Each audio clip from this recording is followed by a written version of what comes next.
Welcome, everybody, to Courageous Conversations. We're glad you're here today because we're going to be talking about that hot topic of human trafficking. And we've got some special guests on with us today, and you do not want to miss it, so stay tuned.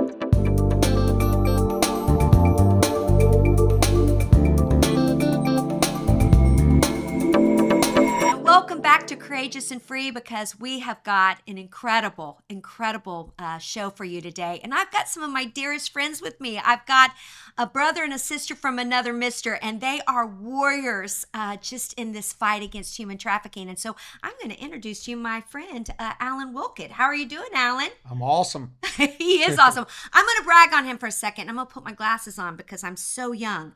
I'm going to tell you about this man. He's 2017 Florida's Human Trafficking Law Enforcement Official of the Year. That's no joke. 2019 Law Enforcement Lifetime Achievement Award. 2023 U.S. Congressional Heroes Among Us. I mean, we're talking this man is a warrior among warriors. So we're honored to have you here today, Alan. You have no idea. Thank you. It's an honor to be here. It really is. I want to ask you a question. So we like to just break it up a little bit. Tell me what you love to do to relax and just have a good time. Relax. What is that?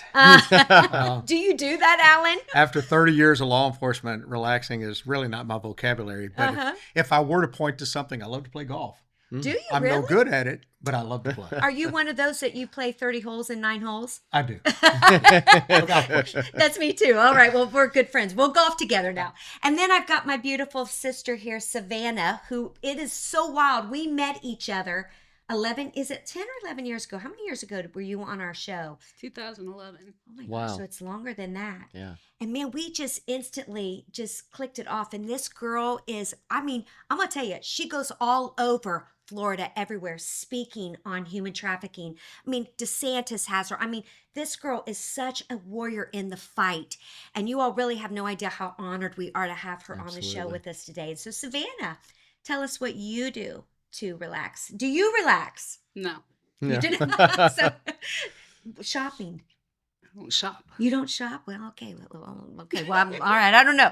This is my incredible husband. I always call him the legend, the man, the legend, the one. That's and this enough. is Sean Pinkella. All Yep. right. I love him so much. 25 years. So, babe, what do you do to relax? What do I do to relax? Oh, goodness. I feel a lot like Alan and Savannah. I think work is all consuming, but I think I generally like to get out on the boat or something, out in the water. You're an outdoorsman. Yeah, I'm an outdoorsman. I like being outside, Yeah. from the Northwest. So, Yeah.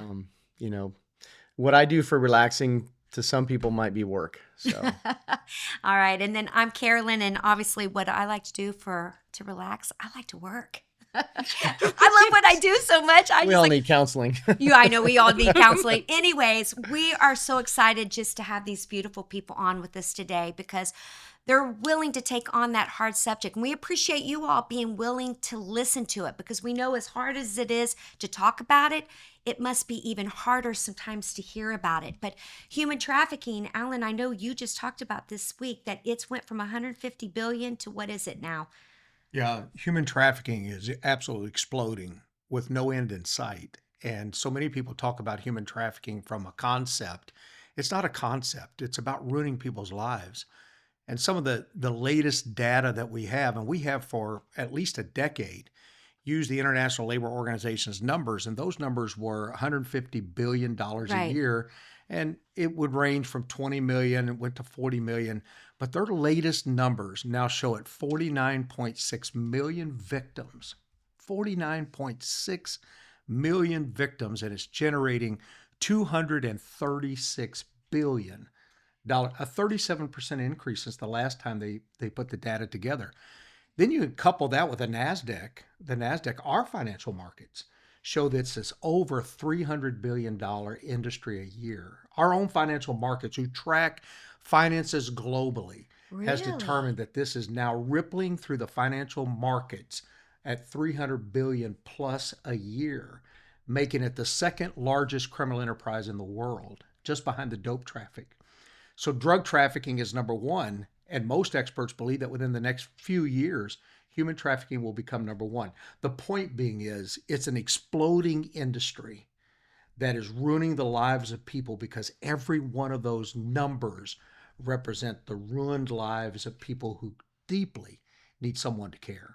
And I love when you say that, because we say those numbers and it's so hard to even fathom. $236 billion a year. I mean, I can't even conceive that. I mean, I just think about the industries, and you take different sectors of categories of whole industries, like Google, like the tech industry or the automotive industry, and you wrap all those together, and I think you're talking a combination of the largest industries in the world don't even maybe equal that. And it's so true, Sean. And what you said, you take Exxon, you could take Exxon, Apple, and Google, and Nike, some internationally known, put them all together, and they do not equal the proceeds that's coming out of that criminally illicit business called human trafficking combined.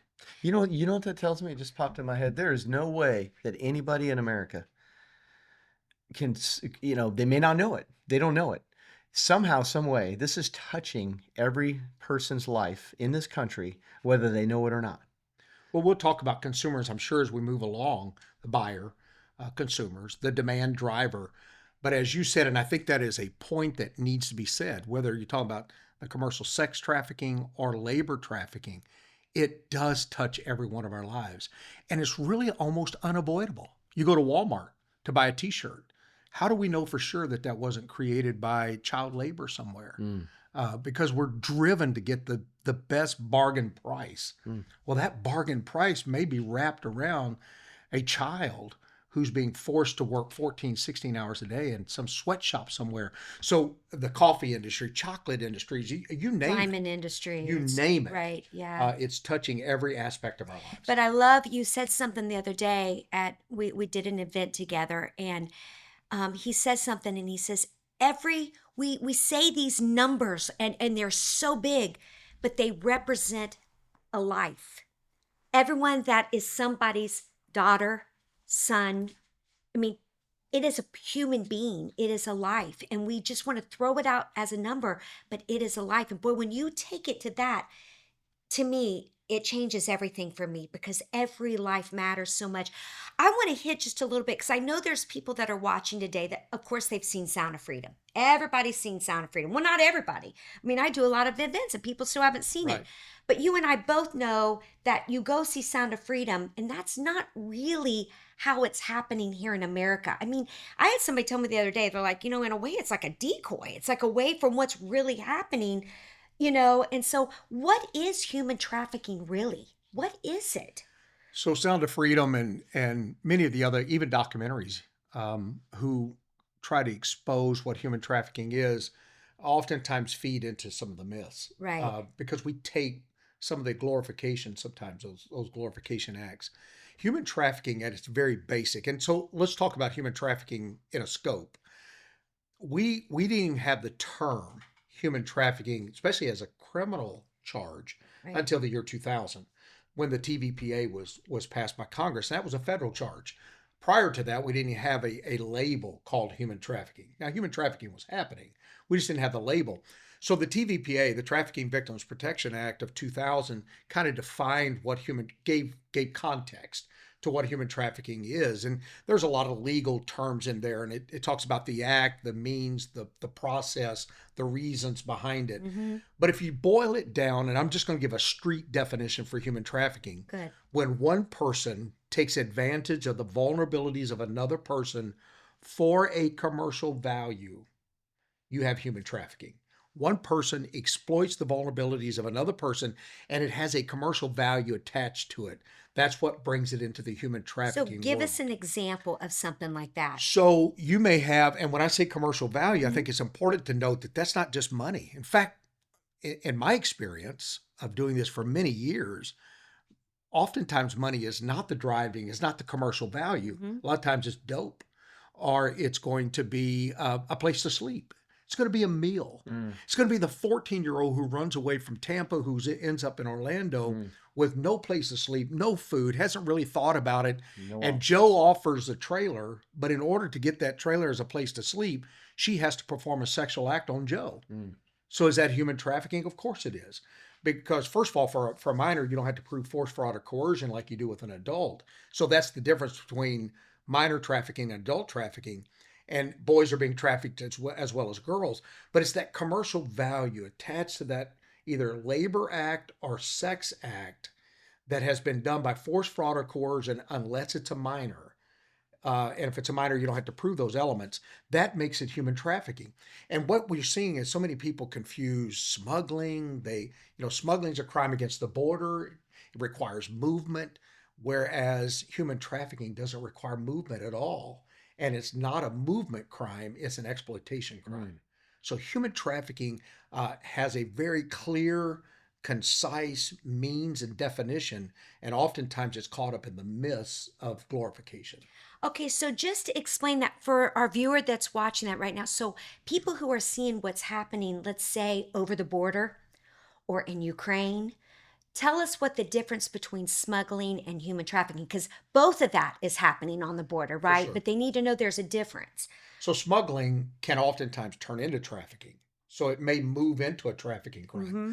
But smuggling and trafficking are two different crimes. So let me put it in these terms. Smuggling is a crime against the border. If there is a sovereign border and something unauthorized comes across that sovereign border, you have a smuggling crime because it was a violation against the border. It requires movement. You have to have movement, and you have to have a crime against a sovereign border. So that can be drugs, it can be guns, it can be human beings. And it is all three of those. It can be money, it can be diamonds, it can be, if it's coming across the border without authorization, that's smuggling. Trafficking is a crime against the person. Ooh, that's not good. against the border. Right. It's a crime against the person. The person is being exploited. It's an exploitation crime and not a movement crime. So oftentimes one of the myths is that trafficking is happening over there somewhere. Exactly. And they're bringing in these folks that are vulnerable, which they are. They may not have proper documentation, so they're brought into. So that's what. No, that's maybe smuggling. Trafficking is happening to our own kids. In fact, the majority of the folks that we recover are our own kids. It's our own people. In fact, the latest TIP report, which is the State Department's Trafficking in Persons report, declares it very clearly that a large percentage of trafficking is being done within the country of origin, not moved across borders, although we have that. But the vast majority of people being trafficked are trafficked within their country of origin. Hi, I'm Carolyn Goad-Pankella, and I am really excited to be a part of this message that we are going to be bringing to you today. It's about education, awareness, what we can do, and how we are going to make a difference. And my slogan is, it's not okay. And we are going to be a voice to the voiceless. So come take this journey with us. So I've been in law enforcement for over 25 years. I spent the last 13 years or so of my career fighting human trafficking because my goal was to end this atrocity. 90 to 95% of kids coming into sex trafficking are being lured in. They're being lured in by recruiting and grooming. And so one day when I was leaving out of the gas station, that is where I locked eyes with my first trafficker. And it only took him 3 words to realize that I was his perfect victim before he started grooming me. And those 3 words was, "You are beautiful." Those are 3 words that I had never heard my entire life from people that were supposed to love you and support you and be there for you. The grooming stage is where they're slowly being conditioned for the life that they're about to get into. But over the next 3 weeks, he would then groom me and kind of find out everything about me. And I wish I knew all this then, but I didn't. But that's when he started to learn my family history, my background, where I came from, who loves me, who supports me. So one of the fastest growing aspects of minor sex trafficking or sex trafficking of minors is what we refer to as familial trafficking. That's kids being trafficked by their own families. Both of my parents were drug addicts and alcoholics.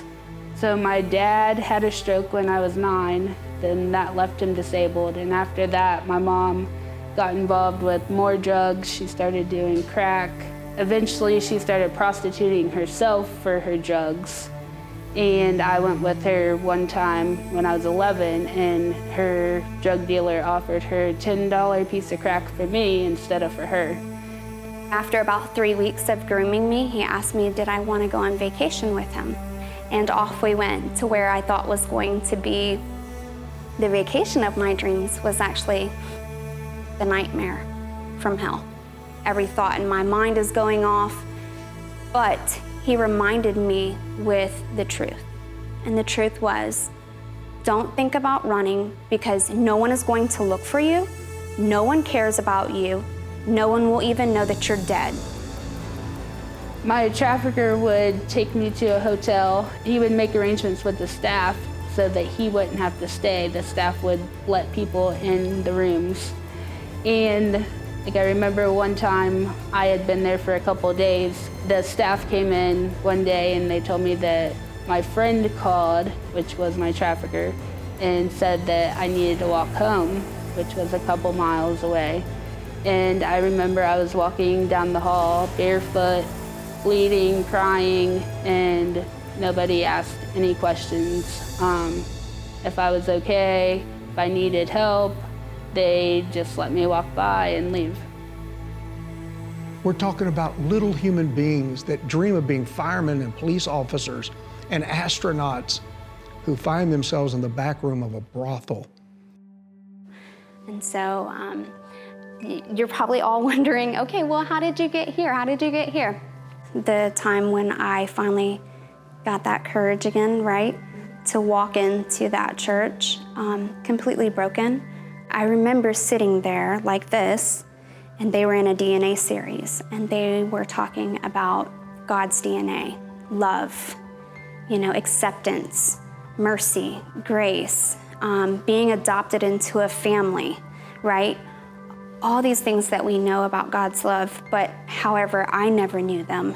I just remember sitting there, weeping with my face in my hands, like I've been looking for this my whole life. The ILO says that right now, while we're sitting here, there are 40.3 million victims of human trafficking in the world today. The only way to combat it is for every individual to become angry enough to realize that to stop this, I must be engaged. We've got to be a part. We're asking you to join this fight with us. Alone, we can do so little, but together, we can do so much. They need a place where they can come and just find that healing.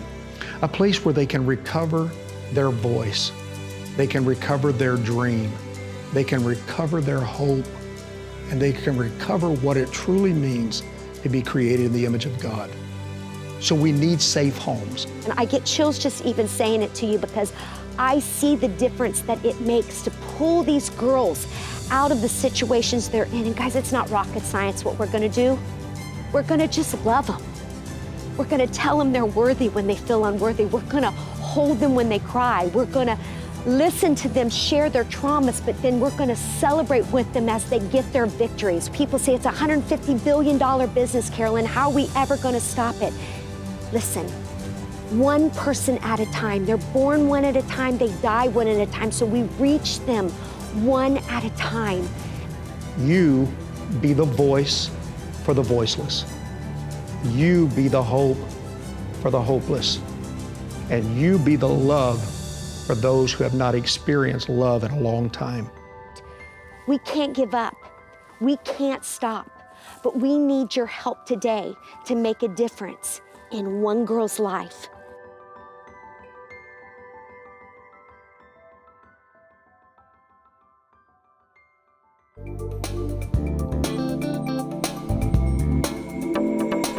Savannah, I'd love for you just to share a little bit. When you hear him talking about human trafficking, what it is, I think it takes on a whole different meaning for you. It's a very personal meaning for you. And I don't know if you're always so brave. I always say this every time you share your story. I always say, I think you're the most bravest person I know. And my heart, I tell you this, I know I say it every time. I say it, I feel so bad every time you share it until I see the women that come up to you afterwards. And all of a sudden they've heard your story and now you've given them the freedom to share theirs. And I'm like, wow, God is using her so powerfully. And then I'm just envious of what you're allowing God to do through your life. But I'd love for you just to take a moment and just share what human trafficking, what it means to you. Well, it's interesting talking about the border and movement and stuff because I was trafficked without ever leaving home. Both of my parents were drug addicts and alcoholics, and my mom would do whatever she needed to do for drugs. And so she would go out and steal stuff and sell it or trade it for her drugs. And she would prostitute herself for her drugs. And there was a time when I was 11, she went to prostitute herself, and her drug dealer offered her a $10 piece of crack for me instead of for her. And so she told him that that was fine. He could do whatever he wanted. And so that was the first time that I was sold. And then after that, I remember on the way home that night, I asked her why she did that. And she said, well, now I can get what I want and I don't have to do anything. And after that, it became a regular thing where whenever she needed drugs, he would either come in, pick me up, or he would pick me up from the bus, or she would take me to him. And then he would take in either to his house or to a local hotel and sell me to other people. Then I would go home whenever he was done. But that went on for about 2 years, and then I went to foster care and ultimately ended up being trafficked while I was in foster care. See, and I think we have to, that right there, every time I hear your story, first of all, it moves me every time because we can't fathom that human beings could do this to another human being. But human beings are hurting. It's the whole thing. Hurting people do hurtful things. Hurting people do hurtful things. But when you start talking about now, it's not only your parents, but now you're going into foster care. People have no idea that 69% of all kids in foster care are trafficked. I mean, and when you tell me, it blows my mind every time you tell me that right out of your foster home. I mean, how could they do that? How are they moving you out of a foster home? It was the staff that worked there, like not the people that run it, but the staff that worked with us. And it would look like I ran away every time. So when I did get back, I would be in trouble for that too. See, and that's what people need to understand. I just appreciate you being willing to share your story because that's bravery. It is. Because people need to understand out there that this is real. You think these are all stories that you're just hearing about. This is real stuff, and we need to be using our voices.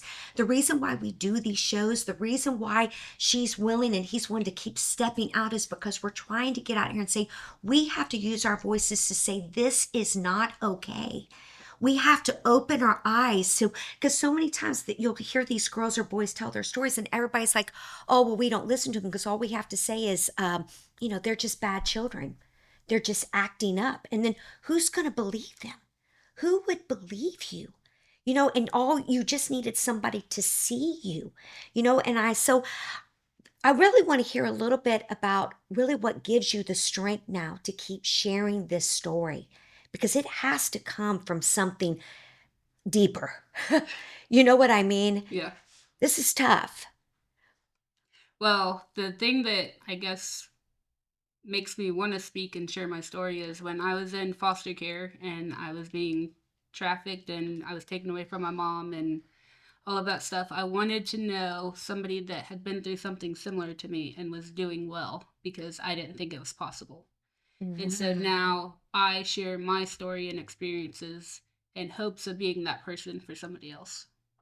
And you are. Yeah. I'm telling you, tell me some of the things that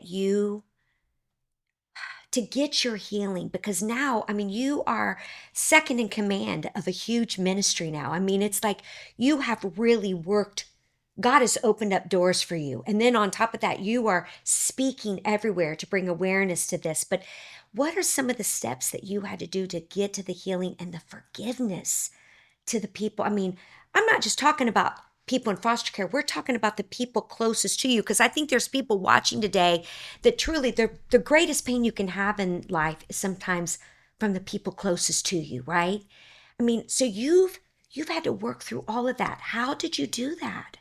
Well, I started going to see a therapist. It was actually after the last time that I was trafficked, but I thought that I was just raped. I went to see a therapist and I told her about that incident that happened and didn't tell her about anything that I experienced like before that in life. And that's how it started. She had me start going to a support group for survivors of sexual assault. And I didn't want to do that because I didn't want anybody to know what happened to me. It was hard enough just to go to the therapist. And I ended up going to a support group, and that ended up being the best thing for me because I was able to see that everything that I felt was wrong with me for so long was normal for what I had been through.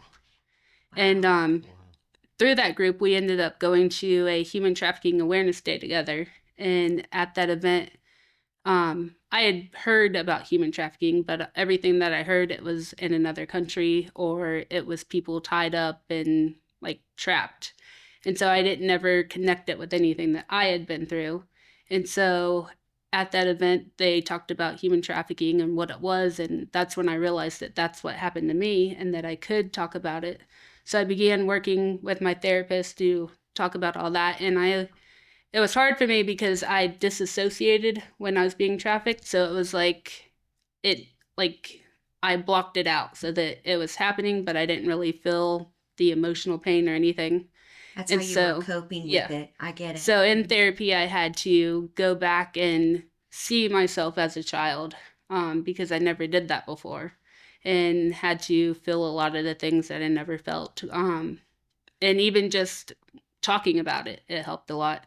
But I went to therapy for a couple of years, like once or twice a week. That's beautiful. You know, I think that something that always blows me away about your story is the first time that we met, all that you had gone through, because it wasn't a word at that time. We talk about that a lot. Human trafficking is really a fairly new word that you did not even know that that's what was going on. Yeah, I used to say that. I remember on the show, I said that my mom used me for her drugs. Right. And like nobody, that's how I always worded it. Right. And we didn't even know what to pick up on that. You know, we knew, I will tell you though, we knew there was pain. We just didn't understand what phrase to put on it. Now, aren't you so thankful that now we can talk about this and be able to give a name to that pain, you know? But And let me build one other thing into this, because Savannah and I have known each other for years, and I admire her. She is a hero to me, being able to tell this story, and I've said that on several occasions. But one of the things, because when I hear her story, it rips my heart apart, and I've heard it many times now.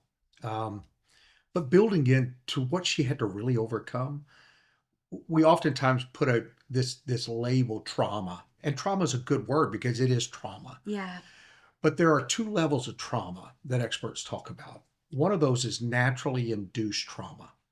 And that's where a hurricane comes through and rips your roof off and maybe destroys your house. And you see the people out on the sidewalk doing their news interview and they're like, boy, this was terrible. I lost my family pictures and, you know, a lot of things got destroyed, but at least we have our lives and we have each other. You're able to kind of cope with that. It's trauma. It certainly is trauma and just certain sense of loss. But the next level of trauma is human-induced trauma. Human-induced trauma is far more traumatic and deep because the person who the trauma has been inflicted on also recognizes that this was done by the choice of another human being. right. Somebody chose to hurt me. And when Savannah tells her story, which is just incredible, she's also dealing with that human-induced trauma of recognizing, as she tells it in her words, her mother, foster care, people who were trusted to take care of her, chose to hurt her. That level of trauma requires a much greater response. And she's had to do heavy lifting and Guaranteed. heavy work Bet. to Yeah. really counteract that human-induced trauma that has been inflicted. And so her story of, and we talk about numbers, but here is a human being She's the who one. is now the Right. one reflecting and Uh-huh. saying, not only was it just a hurt that we sometimes, well, you'll get over that. No, this was human induced, where somebody who loved, quote unquote, was supposed to love and protect, chose Right. to inflict the hurt. And that trauma is a much deeper level of trauma than the other. You know what? I love what you said about that. I'm so thankful that you said that because it does need to be called out. You do need to be lifted up and know that we are proud of you for that. And I tell you something, I'll tell you what else I'm proud of you for. You are courageous. And, because what Carolyn said really, really took me by surprise. Foster care, 69%, you're basically talking 7 out of 10. 7 out of 10, they have no voice. Savannah, you are that voice. You are that voice. That's powerful. That's when change is going to start happening. So, Alan, if somebody wants to get a hold of you, say book you in, ask you questions, what is the best way for them to get a hold of you? 2 ways. One, they can go to warrior321.com. That's a website that will direct them to me.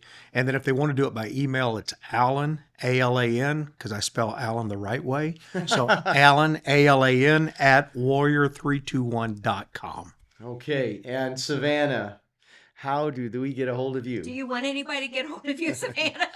You can go to my website, which is savannahparvu.com. There you go. Fantastic. Well, that's how we get a hold. Now, some of you are watching right now and you're going, hey, I want to have this beautiful team into your church, into your Rotary Club, into your women's group, into your school. And we want you to know we are ready to do that individually, all together. I'm going to promote these people because I'm telling you right now, I go to several different events. There is nobody like these beautiful people that you are watching here. They are the real deal, and they are warriors. They're in the fight every day. And if you want to, you can get a hold of us, and we'll help you get a hold of them too. But we would love to come and do something together. Together, we can make a difference. And that's why we have to bring awareness to this because, we haven't said that today, but when you really think about it, that 60% of the girls and boys that have been trafficked do not see themselves as being trafficked. That's not what they call themselves. And they don't know it. It's because it's a boyfriend, it's a family member. I think, was it you that said the other day that it's 80% now that it's familia that's doing the trafficking. It is family. This is a sickness. We have to call it out and we have to open up our eyes. And I'll tell you what, I'm going to ask you to come back and do a second show because right now we're going to continue this on because I want to take this on in of what are some of the things that we can do to recognize it. There's some of you that are out there right now that's going, this has got my ears. I want to know more. You stay tuned. We're going to come back. So we want to thank you for joining this show today. We are courageous and free. If you think that you know someone, if you think you have been trafficked, if you think someone around you is being trafficked, we want you to reach out because you are not alone. And we want you to know that your voice does matter. We want you to know that you are not alone. You matter and that God hears and he sees. So thank you for joining us today and you get ready for round 2. God bless.